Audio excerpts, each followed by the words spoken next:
Honorable Election Commissioner Dr. Sukhbir Singh Sandhu ji, Honorable Election Commissioner Dr. Vivek Joshi जी, चुनाव आयोग के वरिष्ठ अधिकारीगण और मीडिया के मेरे दोस्तों,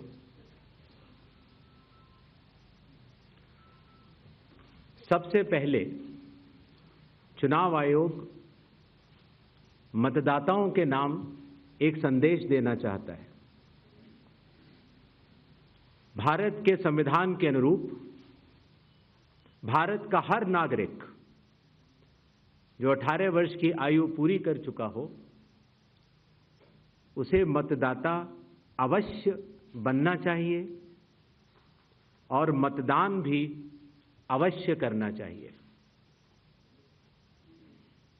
आप सभी जानते हैं कि कानून के अनुरूप हर राजनीतिक दल का जन्म चुनाव आयोग में रजिस्ट्रेशन से ही होता है।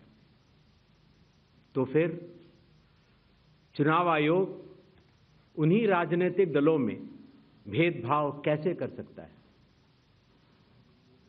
चुनाव आयोग के लिए न तो कोई विपक्ष है, न तो कोई पक्ष है, सब समकक्ष हैं। चाहे किसी भी राजनीतिक दल का कोई भी हो, चुनाव आयोग अपने संवैधानिक कर्तव्य से पीछे नहीं हटेगा। पिछले 2 दशकों से लगभग सभी राजनीतिक दल मतदाता सूची में त्रुटियों के सुधार के लिए मांग करते रहे हैं और इसी मांग को पूरा करने के लिए ही चुनाव आयोग ने गहन पुनरीक्षण अर्थात स्पेशल इंटेंसिव रिवीजन SIR की शुरुआत बिहार से की है।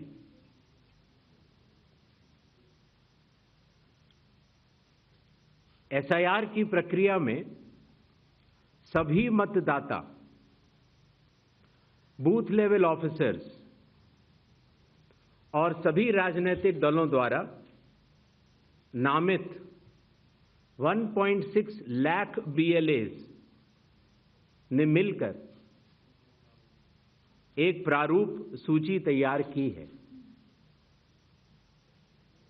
इस प्रारूप सूची की एक कॉपी आप सभी लोगों को दी गई है, जिसमें कि हर बूथ में जब ये प्रारूप सूची तैयार की जा रही थी तो सभी राजनीतिक दलों के बूथ लेवल एजेंट्स ने उसे हस्ताक्षर के साथ भी सत्यापित किया है। इस प्रारूप सूची में त्रुटियां हटाने के लिए एक बार फिर निर्धारित समय परिधि में सभी मतदाता और राजनीतिक दल मिलकर अपना बहुमूल्य योगदान दे रहे हैं। विगत आंकड़ों के अनुसार स्वयं मतदाताओं ने लगभग 28,370 ऐसे क्लेम्स एंड ऑब्जेक्शंस दिए हैं और जो मतदाता 1 जुलाई को 18 वर्ष की आयु पूरी कर चुके हैं या 1 अक्टूबर को 18 वर्ष की आयु पूरे करने वाले हैं, ऐसे 1,03,703 मतदाताओं ने भी अपना आवेदन फॉर्म 6 और डिक्लेरेशन के साथ किया है।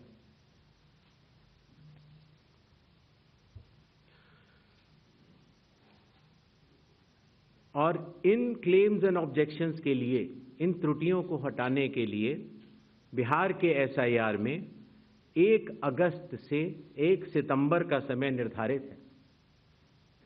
अभी भी 15 दिन का समय बाकी है। चुनाव आयोग सभी राजनीतिक दलों को उनके द्वारा नामित बूथ लेवल एजेंट्स को, नेशनल लेवल पॉलिटिकल पार्टीज को, स्टेट लेवल पॉलिटिकल पार्टीज को आह्वान करता है कि आने वाले 15 दिनों में जो भी प्रारूप मतदाता सूची उनको दी गई है उसमें अगर कोई भी त्रुटि हो तो उसको प्रिस्क्राइब्ड फॉर्म के तहत जमा करें। चुनाव आयोग के दरवाजे हमेशा सबके लिए समान रूप से खुले हुए हैं। जमीनी स्तर पर सभी मतदाता, सभी राजनीतिक दल और सभी बूथ लेवल ऑफिसर्स मिलकर एक पारदर्शी तरीके से कार्य कर रहे हैं, सत्यापित भी कर रहे हैं, हस्ताक्षर भी कर रहे हैं और वीडियो टेस्टिमोनियल्स भी दे रहे हैं। यह एक गंभीर चिंता का विषय है कि राजनीतिक दलों के जिला अध्यक्षों और उनके द्वारा नामित बीएलएस के ये सत्यापित दस्तावेज, टेस्टिमोनियल्स, उनकी आवाज, उनके स्वयं के राज्य स्तर के या राष्ट्रीय स्तर के नेताओं तक या तो पहुंच नहीं पा रही है और या फिर जमीनी सच को नजरअंदाज करते हुए भ्रम फैलाने की कोशिश की जा रही है। सत्य तो यह है कि कदम से कदम मिलाकर सभी स्टेक होल्डर्स बिहार के एसआईआर को पूर्ण रूप से सफल बनाने के लिए कटिबद्ध हैं, प्रयत्न कर रहे हैं और कठिन परिश्रम कर रहे हैं। जब बिहार के 7 करोड़ से भी अधिक मतदाता चुनाव आयोग के साथ खड़े हैं तो न तो चुनाव आयोग की साख पर कोई प्रश्न चिन्ह खड़ा हो सकता है और न ही मतदाताओं की साख पर। कानून के अनुसार अगर समय रहते मतदाता सूचियों में त्रुटियां साझा न की जाएं, मतदाता द्वारा अपना प्रत्याशी चुनने के 45 डेज के भीतर माननीय उच्च न्यायालय में चुनाव याचिका दायर न की जाए और फिर वोट चोरी जैसे गलत शब्दों का इस्तेमाल करके जनता को गुमराह करने का असफल प्रयास किया जाए तो यह भारत के संविधान का अपमान नहीं तो और क्या है। जहां तक कि मशीन रीडेबल मतदाता सूची का सवाल है, माननीय सुप्रीम कोर्ट 2019 में ही कह चुका है कि यह मतदाता की निजता का हनन हो सकता है। Voter privacy can be breached.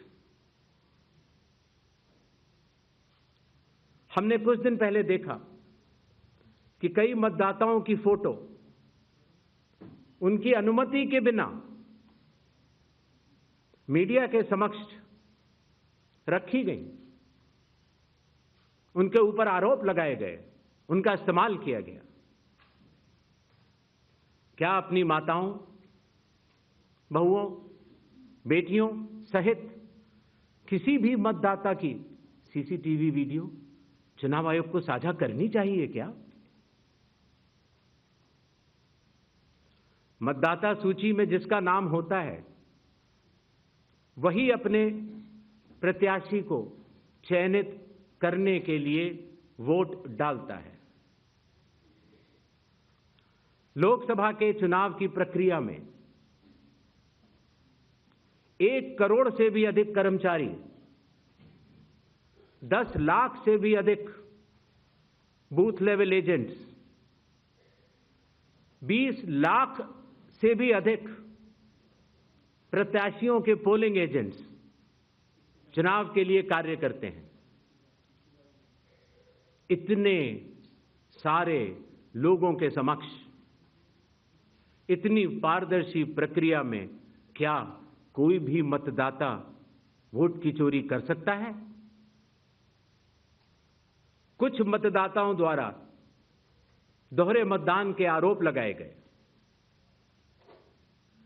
सबूत मांगने पर जवाब नहीं मिला। ऐसे मिथ्या आरोपों से न तो चुनाव आयोग डरता है और न ही कोई मतदाता।